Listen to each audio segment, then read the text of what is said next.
cellphone ko. Ano po? Oy, i-up ninyo sa ano? So sweet!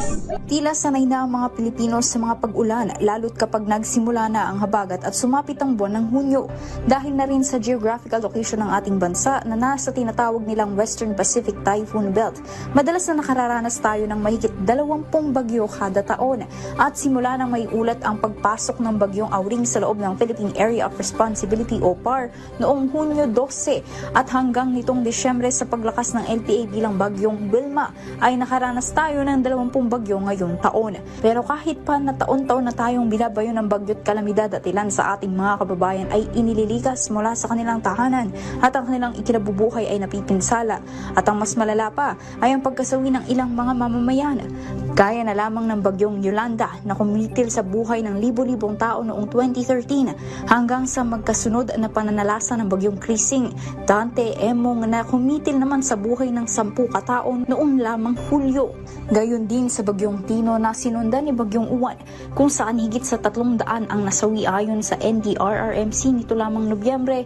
Tila nagkukulang pa rin tayo at ang pamahalaan sa paghahanda lalo na sa mga proyektong naglalayong mabawasan ang epekto ng lumalalang climate change dahil na nga sa lumalala at lumalawak na katawilaan.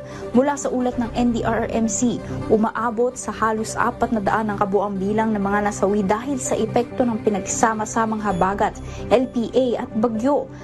At ang kadalasang suki sa pananalasa at pagbaha ay ang rehiyon ng Albay at ang Aurora. Bagamat natural na mga kalamidad, hindi na pangkaraniwan ang epekto nito gaya na lamang na matindi at malawak na mga pagbaha sa mga lugar na wala namang kasaysayan ng mga ito. Pero hindi lamang bagyo ang posibleng puminsala sa bansa. Bukod sa pagiging Pacific Typhoon Belt o daanan ng bagyo, kabilang din ang ating bansa na nasa Pacific Ring of Fire. Ibig sabihin tayo ay may mga aktibong bulkan at lugar na may seismic activity o mga paglindol. Ayon sa Philippine Institute of Volcanology and Seismology o PHIVOLCS, aabot sa mahigit 100 hanggang 150 ang lindol na nararanasan ng bansa kada araw. At nito lamang ding taon, niyanig ng napakalakas na lindol ang bansa mula Luzon, Visayas hanggang Mindanao.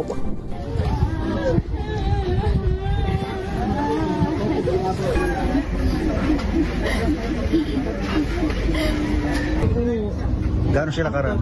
Lahat sila. Mag-asawa, at saka 2 anak nila. Lahat sila na Isang pamilya. Unang gumulat sa lahat lalo na sa mga nasa Cebu, partikular na sa Bugo City, ang pagyanig sa kanilang lugar ng magnitude 6.9 na lindol na kumitil sa buhay ng hindi bababa sa mahigit 80 katao. Ilang araw lamang ang nakalilipas, sinundan naman ito ng magnitude 7.4 at 6.8 na lindol sa Davao Oriental kung saan nasa 10 katao rin ang napaulat na nasawi. Bagamat hindi natin maiiwasan ang pananalasa ng kalamidad, maaari naman nating mapahina ang epekto nito sa ating bansa sa pamamagitan ng maayos at hindi tinipid na mga infrastructure projects. Mas marami pa sanang mga Pilipino ang makaliligtas mula sa trahedya. Kaya naman kaakibat ng panalangin, huwag sanang lubhang naapektuhan ng kalamidad ang ating bansa sa mga susunod pang taon. Hindi rin nararapat na makalimutan na may tungkulin ang lahat ng mga opisyal at ahensya ng gobyerno na tiyakin ang seguridad ng bawat Pilipinong naninirahan at nagtatrabaho at nagbabayad ng buwis pampondo ng mga proyektong ito. At dahil sa kapabayaan at kasakiman ng mga nooy nasa pwesto, ay kinakailangan at nararapat lamang na managot silang lahat na sangkot sa katiwalian sa loob ng gobyerno, lalo ang nasa likod at pamumuno ng mga infrastructure projects sa bansa. Para sa DZRH Rewind 2025, ito si Jackie Resho ng DZRH, una sa Pilipinas, una sa Pilipino.